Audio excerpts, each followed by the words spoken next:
चरण कमल बंदो हरि राई, जाकी कृपा पंगु गिर नघै। अंधे को सब कुछ दर्शाए, बहिरो सुने गूंग पुन बोले। रंग चले सिर छत्र धराई, सूरदास स्वामी करुणा में बार बार बंदो तिह पाई। संदर्भ: प्रस्तुत पद हमारी पाठ्य पुस्तक के काव्य खंड के पद शीर्षक से उद्धृत है। यह सूरदास द्वारा रचित सूरसागर महाकाव्य से लिया गया है। प्रसंग: प्रस्तुत पद में सूरदास जी ने भगवान श्री कृष्ण की महिमा का वर्णन करते हुए उनके चरणों की वंदना की है। व्याख्या: श्री कृष्ण के परम भक्त सूरदास जी श्री कृष्ण के कमल रूपी चरणों की महिमा का चित्रण करते हुए कहते हैं कि हे प्रभु, मैं आपके चरणों की वंदना करता हूँ जो कमल के समान कोमल है। इनकी महिमा अपरंपार है, जिनकी कृपा से लंगड़ा व्यक्ति पर्वतों को लांघ जाता है, अंधे व्यक्ति को दिखाई देने लगता है, बहरे को सुनाई देने लगता है, गूंगा फिर से बोलने लगता है और गरीब व्यक्ति राजा बनकर अपने सिर पर राज छत्र धारण कर लेता है। सूरदास जी कहते हैं, हे प्रभु, आपकी कृपा से असंभव कार्य भी संभव हो जाता है। अतः ऐसे दयालु श्री कृष्ण के चरणों की मैं बार बार वंदना करता हूँ। काव्यगत सौंदर्य: भाषा साहित्यिक ब्रज, शैली मुक्तक, गुण प्रसाद, रस भक्ति, छंद गेयात्मक, शब्द शक्ति लक्षणा। अलंकार: पुनरुक्त प्रकाश अलंकार, बार बार में एक शब्द की पुनरावृत्ति होने के कारण यहाँ पुनरुक्ति प्रकाश अलंकार है। अभिगत गति कछु कहत न आवे, ज्यों गूंगे मीठे फल को रस अंतर्गत ही भावे। परम स्वाद तबहि सु निरंतर अमित तोष उपजावे। मन बानी को अगम अगोचर, सो जाने जो पावे। रूप रेख गुण जात जुगत, बिनु निरालंब कित धावे। सब विद अगम विचारहि, ताते सूर सगुन पद गावे। प्रसंग: उपरोक्त पद्यांश में सूरदास ने श्री कृष्ण के कमल रूपी सगुण रूप के प्रति अपनी भक्ति भावना को व्यक्त किया है। इन्होंने निर्गुण ब्रह्म की आराधना को अत्यंत कठिन तथा सगुण ब्रह्म की उपासना को सुगम व सरल बताया है। व्याख्या: सूरदास जी कहते हैं कि निर्गुण ब्रह्म की आराधना करना कठिन है। उसके स्वरूप के विषय में कुछ कहा नहीं जा सकता। निर्गुण ब्रह्म की उपासना के आनंद का वर्णन कोई व्यक्ति नहीं कर सकता। जिस प्रकार गूंगा व्यक्ति मीठे फल का स्वाद अपने हृदय में ही अनुभव करता है, वह उसका मौखिक वर्णन नहीं कर सकता। उसी प्रकार निर्गुण ब्रह्म की भक्ति के आनंद का केवल अनुभव ही किया जा सकता है, उसे मौखिक रूप से बोलकर प्रकट नहीं किया जा सकता। यद्यपि निर्गुण ब्रह्म की प्राप्ति से निरंतर अत्यधिक आनंद प्राप्त होता है और उपासक को उससे असीम संतोष भी प्राप्त होता है। मन और वाणी द्वारा उस ईश्वर तक पहुंचा नहीं जा सकता जो इंद्रियों से परे है, इसलिए उसे अगम एवं अगोचर कहा गया है। उसे जो प्राप्त कर लेता है वही उसे जानता है। उस निर्गुण ईश्वर का न कोई रूप है, न आकृति, न ही हमें उसके गुणों का ज्ञान है जिससे हम उसे प्राप्त कर सकें। बिना किसी आधार के उसे कैसे पाया जा सकता है? ऐसी स्थिति में भक्त का मन बिना किसी आधार के यहाँ वहाँ भटकता रहेगा, क्योंकि निर्गुण ब्रह्म तक पहुँचना असंभव है। इसी कारण सभी प्रकार से विचार करके ही सूरदास जी ने सगुण श्री कृष्ण की लीला के पद का गान अधिक उचित समझा है।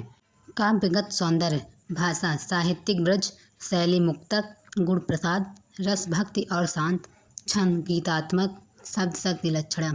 अलंकार अनुप्रास अलंकार, अगम अगोचर और मन वाणी में क्रमशः आ, गा और ना वर्ण की पुनरावृत्ति होने से यहाँ अनुप्रास अलंकार है।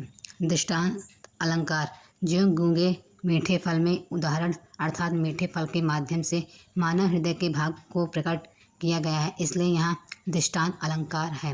भाव साम: तुलसीदास ने भी निर्गुण ब्रह्म का वर्णन करते हुए कहा है, बिनु पग चले सुने बिनु काना, कर बिनु कर्म करे विधनाना। आनंद रहित सकल रस भोगी, बिनु पानी वक्ता बड़ जोगी। किलकत कान घुटरुवन आवत, मन में कनक नंद कै आंगन।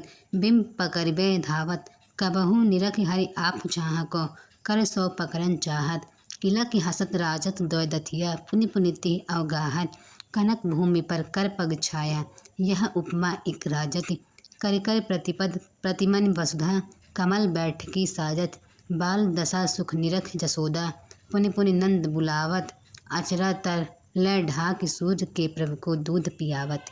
प्रसंग: प्रस्तुत पद्यांश में सूरदास जी ने मणियुक्त आंगन में घुटनों के बल चलते हुए बालक श्री कृष्ण की शोभा का वर्णन किया है। व्याख्या: कवि सूरदास जी श्री कृष्ण की बाल मनोवृत्तियों का वर्णन करते हुए कहते हैं कि बालक कृष्ण किलकारी मारते हुए घुटनों के बल चल रहे हैं। नंद द्वारा बनाए मड़ियों से युक्त आंगन में श्री कृष्ण अपनी परछाई देख उसे पकड़ने के लिए दौड़ते हैं। कभी तो अपनी परछाई देखकर हंसने लगते हैं और कभी उसे पकड़ना चाहते हैं। जब कृष्ण किलकारी मारते हुए हंसते हैं तो उनके आगे के दो दांत बार बार दिखाई देने लगते हैं जो अत्यंत सुशोभित हो रहे हैं। श्री कृष्ण के हाथ पैरों की छाया उस पृथ्वी रूपी सोने के फर्श पर ऐसी प्रतीत हो रही है मानो प्रत्येक मणि में उनके बैठने के लिए पृथ्वी ने कमल का आसन सजा दिया हो, अथवा प्रत्येक मणि पर उनके कमल जैसे हाथ पैरों का प्रतिबिंब पड़ने से ऐसा लगता है कि पृथ्वी पर कमल के फूलों का आसन बिछ रहा हो। श्री कृष्ण की बाल लीलाओं को देखकर माता यशोदा जी बहुत आनंदित होती हैं और बाबा नंद को बार बार वहाँ बुलाती हैं। उसके पश्चात माता यशोदा सूरदास के प्रभु बालक श्री कृष्ण को अपने आंचल से ढककर दूध पिलाने लगती हैं। काव्यगत सौंदर्य, भाषा ब्रज, शैली मुक्तक, गुण प्रसाद और माधुर्य, रस वात्सल्य, छंद गीतात्मक, शब्द शक्ति लक्षणा, अलंकार अनुप्रास अलंकार, किलकत कान और प्रतिपद प्रतिमनि में क्रमशः का पा तथा ता वर्ण की पुनरावृत्ति होने से यहाँ अनुप्रास अलंकार है। पुनरुक्ति प्रकाश अलंकार, पुनि पुनि और करि करि में एक ही शब्द की पुनरावृत्ति होने से यहाँ पुनरुक्ति प्रकाश अलंकार है। उपमा अलंकार, कनक भूमि और कनक कमल बैठकी अर्थात स्वर्ण रूपी फर्श और कमल जैसा आसन में उपमान की समानता प्रकट की गई। मैं अपनी सब गाय चरई हो, प्रात होत बल के संग जय हो, तेरे कहे न रहे हो, ग्वाल बाल गायन के भीतर, नैको डर नहीं लागत, आज न सोवो नंद दुहाई, रैन रहोगे जागत, और ग्वाल सब गाय चरई हैं, मैं घर बैठे रहे हो, सूर श्याम तुम सोई रहो अब, प्रात जान मैं दई हैं। प्रसंग, प्रस्तुत पद्यांश में सूरदास जी ने श्री कृष्ण के स्वाभाविक बालहट का चित्रण किया है, जिसमें वे अपने ग्वाल सखाओं के साथ अपनी गायों को चराने के लिए वन में जाने की हट कर रहे हैं। व्याख्या, बालक कृष्ण अपनी माता यशोदा से हट करते हुए कहते हैं कि हे माता, मैं अपनी गायों को चराने वन जाऊंगा। प्रातःकाल होते ही मैं भैया बलराम के साथ वन में जाऊंगा और तुम्हारे कहने पर भी घर में नहीं रुकूंगा, क्योंकि वन में ग्वाल सखाओं के साथ रहते हुए मुझे तनिक भी डर नहीं लगता। मैं आज नंद बाबा की कसम खाकर कहता हूँ कि मैं रात भर नहीं सोऊंगा, जागता रहूंगा। हे माता, अब ऐसा नहीं होगा कि सब ग्वाल बाल गाय चराने जाएं और मैं घर में बैठा रहूं। ये सुनकर माता यशोदा ने कृष्ण को विश्वास दिलाया कि हे पुत्र, अब तुम सो जाओ, सुबह होने पर मैं तुम्हें गाय चराने के लिए अवश्य भेज दूंगी। काव्यगत सौंदर्य, भाषा ब्रज, शैली मुक्तक, गुण माधुर्य, रस वात्सल्य, छंद गेय पद, अलंकार अनुप्रास अलंकार, रैनी रहेंगो, ग्वाल बाल और सूरश्याम में क्रमशः र ला और सा वर्ण की आवृत्ति से अनुप्रास अलंकार है। मैया हो न चरइहें गाय, सिगरे ग्वाल घिरावत मूसो, मेरो पाई पिराय, जौना पत्याहि पूछ बलदाहूँ, अपनी सौ दिवाय, यह सुनि माई जसोदा ग्वालन गारी देत रिसाय, मैं पठवत अपने लड़िका को आवे मन बहराय, सूर श्याम मेरो अति बालक मारत ताहि रिगाय। प्रसंग, प्रस्तुत पद्यांश में माता यशोदा ने श्री कृष्ण द्वारा हट किए जाने पर उन्हें वन भेज दिया, किंतु वन में ग्वाल सखाओं ने उन्हें परेशान किया तथा प्रस्तुत पद में श्री कृष्ण घर लौटकर माता यशोदा से उनकी शिकायत करते हैं। व्याख्या, श्री कृष्ण माता यशोदा से कहते हैं कि हे माता, अब मैं गाय चराने नहीं जाऊंगा। सभी ग्वाले मुझसे ही अपने गायों को घेरने के लिए कहते हैं। इधर से उधर दौड़ते दौड़ते मेरे पैरों में दर्द होने लगता है। हे माता, यदि आपको मेरी बात पर विश्वास ना हो तो अपनी सौगंध दिलाकर बलराम भैया से पूछ लो। यह सुनकर माता यशोदा क्रोधित होकर ग्वालों को गाली देने लगती हैं। सूरदास जी कहते हैं कि माता यशोदा कहती हैं कि मैं अपने पुत्र को वन में इसलिए भेजती हूँ कि उसका मन बहल जाए। मेरा कृष्ण अभी बहुत छोटा है, ये ग्वाले उसे उधर उधर दौड़ाकर मार डालेंगे। काव्यगत सौंदर्य, भाषा ब्रज, शैली मुक्तक, गुण माधुर्य, रस वात्सल्य, छंद गेय पद, शब्द शक्ति अभिधा, अलंकार अनुप्रास अलंकार, मोसो मेरे पाए पिराई, ग्वालिन गारी और सूर श्याम में क्रमशः मा, पा तथा ए, गा और सा वर्ण की पुनरावृत्ति होने से यहाँ अनुप्रास अलंकार है। सखी री मुरली लीजय चोरी, जिन गोपाल कीन्हे अपने बस, प्रीत सबन की तोर, छिन एक घर भीतर निसिबासर, धरत न कबहूँ छोर, कबहूँ कर कबहूँ अधरन, कट कबहूँ खूसत जोरी, ना जानो कछु मेल मोहनी, राखे अंग अंग भोरी, सूरदास प्रभ को मन सजनी, बंध्यो राग की डोर। प्रसंग। प्रस्तुत पद्यांश में श्री कृष्ण की मुरली के प्रति प्रेम तथा उससे ईर्ष्या करती गोपियों की मनोदशा का चित्रण किया गया है। व्याख्या। गोपियाँ एक दूसरे से कहती हैं कि हे सखे, कृष्ण की मुरली को हमें चुरा लेना चाहिए। इस मुरली ने श्री कृष्ण को अपनी ओर आकर्षित करके अपने बस में कर लिया है। श्री कृष्ण ने भी मुरली के वशीभूत होकर हम सभी गोपियों को भुला दिया है। वे घर के भीतर हो या बाहर कभी एक पल के लिए भी मुरली को नहीं छोड़ते। कभी हाथ में रखते हैं तो कभी होठों पर और कभी कमर में खोस लेते हैं। इस तरह से श्री कृष्ण भी उसे कभी भी अपने से दूर नहीं होने देते। यह हमारी समझ में नहीं आ रहा है कि मुरली में कौन सा मोहिनी मंत्र श्री कृष्ण पर चला दिया है जिससे श्री कृष्ण पूर्ण रूपेण उसके बस में हो गए हैं। सूरदास जी कहते हैं कि हे गोपियाँ कह रही हैं कि हे सजनी, इस बंसी ने श्री कृष्ण का मन प्रेम की डोरी से बांधा हुआ है। काव्यगत सौंदर्य, भाषा ब्रज, शैली मुक्तक और गीतात्मक, गुण माधुर्य, रस श्रृंगार, छंद गेयपद, शब्द शक्ति लक्षणा। अलंकार अनुप्रास अलंकार, कबहूँ कर कबहूँ और मेल मोहनी में क्रमशः का तथा हा और मा वर्ण की पुनरावृत्ति होने से यहाँ अनुप्रास अलंकार हैं। पुनरुक्त प्रकाश अलंकार, अंग अंग में एक ही शब्द की पुनरावृत्ति होने से यहाँ पुनरुक्त प्रकाश अलंकार है। रूपक अलंकार, राग की डोरी अर्थात प्रेम रूपी डोर का वर्णन किया गया है, जिस कारण यहाँ रूपक अलंकार है। ऊधव मोहिब्रज बिसरत नाही, वृंदावन गोकुल वन उपवन, सघन कुंज की छाही, प्रात समय माता जसुमत अरु, नंद देख सुख पावत, माखन रोटी दहो सजायो, अतिहित साथ खियावत, गोपी ग्वाल बाल संग खेलत, सब दिन हसत चिरात, सूरदास धन धन ब्रजभासी, जिनसो हित जदुजात। प्रसंग। प्रस्तुत पद्यांश में सूरदास ने श्री कृष्ण की मनोदशा का चित्रण किया है। उद्धव ने मथुरा पहुंचकर श्री कृष्ण को वहां की सारी स्थिति बताई, जिसे सुनकर श्री कृष्ण भाव विभोर हो गए। व्याख्या। श्री कृष्ण उद्धव से कह रहे हैं कि हे उद्धव, मैं ब्रज को भूल नहीं पाता। मैं सबको भूलने का प्रयास करता हूँ, किंतु मेरे लिए संभव नहीं हो पाता। वृंदावन और गोकुल के वन उपवन सभी मुझे याद आते हैं। वहाँ के कुंजों की घनी छाँव भी मुझसे भुलाए नहीं भूलती। प्रातःकाल माता यशोदा और नंद बाबा मुझे देखकर हर्षित होते तथा अत्यंत सुख का अनुभव करते थे। वह भी मुझे रह रहकर स्मरण होता है। माता मुझे मक्खन रोटी और दही बड़े प्रेम से खिलाती थी। गोपियाँ और ग्वाल बाल के साथ मैं खेला करता था। सारा दिन हंसते खेलते हुए व्यतीत होता था। ये सब बातें बहुत याद आती हैं। सूरदास जी कहते हैं कि वे ब्रजवासी धन्य हैं, क्योंकि श्री कृष्ण स्वयं उनके हित की चिंता करते हैं। उन्हें श्री कृष्ण के अतिरिक्त ऐसा हितैषी और कौन मिल सकता है। काव्यगत सौंदर्य, भाषा ब्रज, गुण माधुर्य, रस श्रृंगार, पद गेयात्मक, शब्द शक्ति, अभिधा और व्यंजना। अलंकार अनुप्रास अलंकार, ब्रज विसरत, गोपी गौल और अतिहित में क्रमशः बा, गा और ता वर्ण की पुनरावृत्ति होने से यहाँ अनुप्रास अलंकार है। ऊधव मन्ना भय 10-20, एक भूतो सो गयो श्याम संग, क अवराधे ईस, इंद्रिय शिथिल भई केशव बिन, ज्यों देहि बिनु शीस, आशा लागी रहत तन श्वासा, जीवहि कोटि वरीस, तुम तो सखा श्याम सुंदर के, सकल जोग के ईस, सूर हमारे नंद नंदन बिन, और नहीं जगदीश। प्रसंग।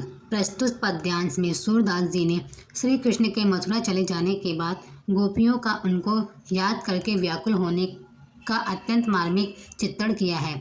श्री कृष्ण उद्धव को गोपियों के पास ज्ञान व योग का संदेश लेकर ब्रज में भेजते हैं, परंतु गोपियाँ इस संदेश को स्वीकार करने में स्वयं को असमर्थ बताती हैं, क्योंकि वे श्री कृष्ण को छोड़कर किसी अन्य की उपासना नहीं कर सकती।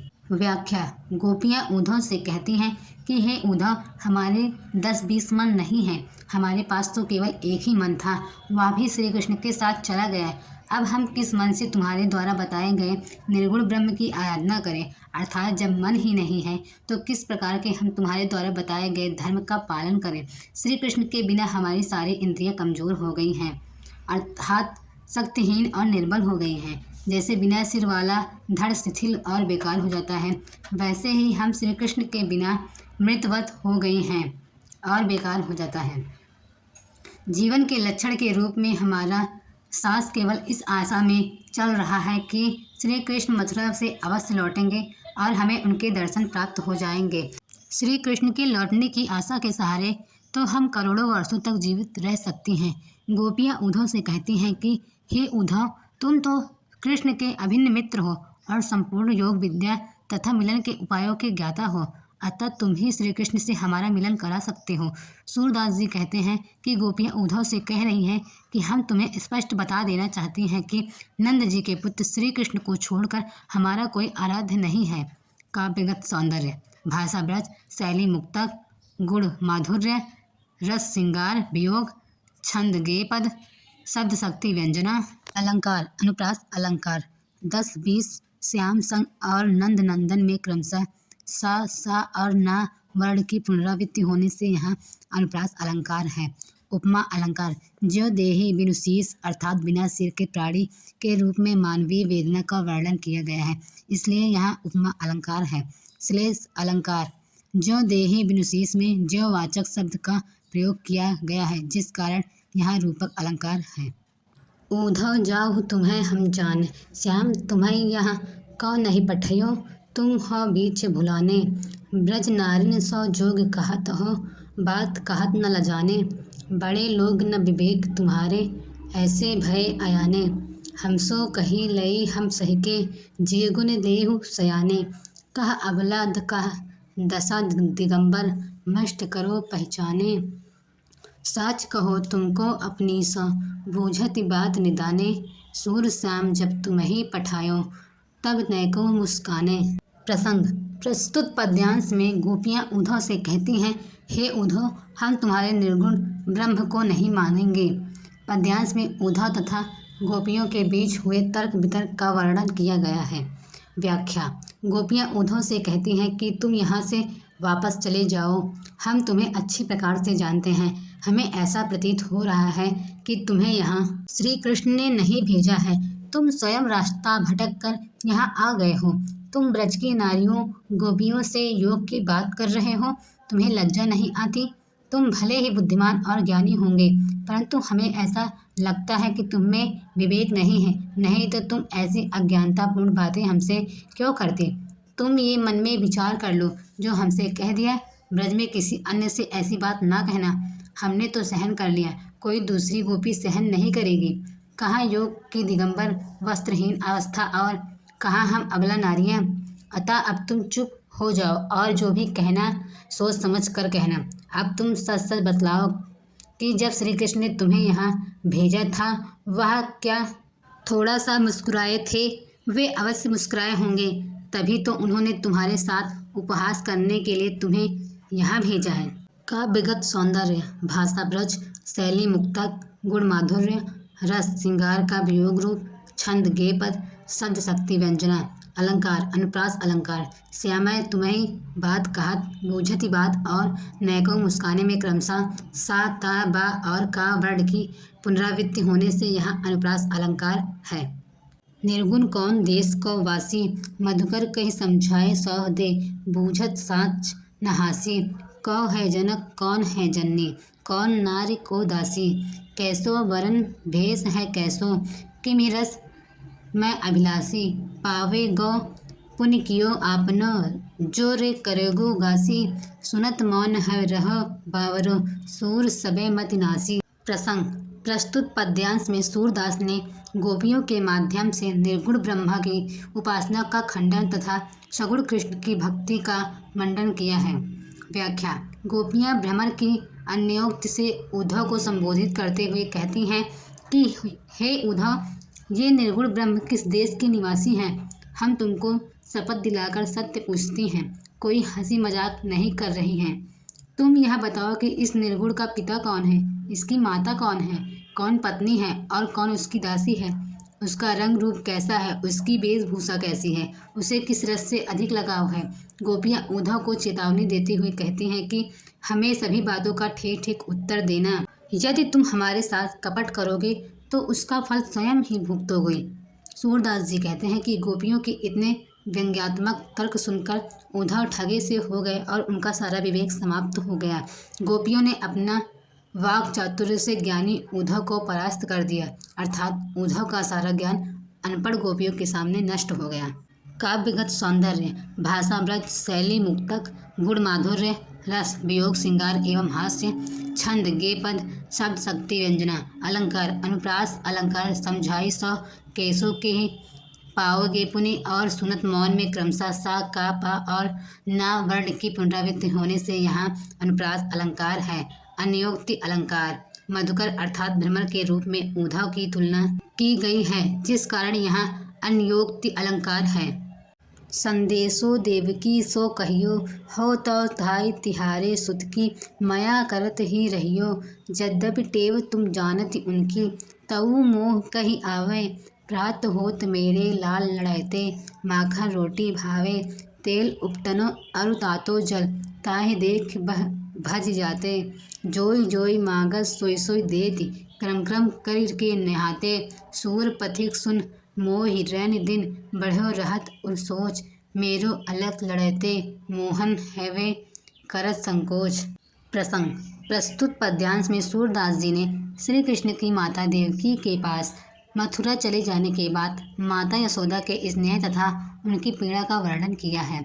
व्याख्या, यशोदा जी देवकी को एक पथिक के हाथ संदेश भिजवाते हुए कहती हैं कि मैं तो तुम्हारे पुत्र की धाय माँ समान पालन पोषण करने वाली सेविका हूँ, पर वह मुझे मैया कहता रहा है, इसलिए मेरा उसके प्रति वात्सल्य भाव स्वाभाविक है।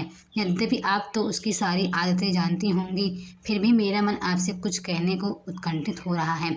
मेरे लाडले कृष्ण को सुबह होते ही माखन रोटी खाने की आदत है।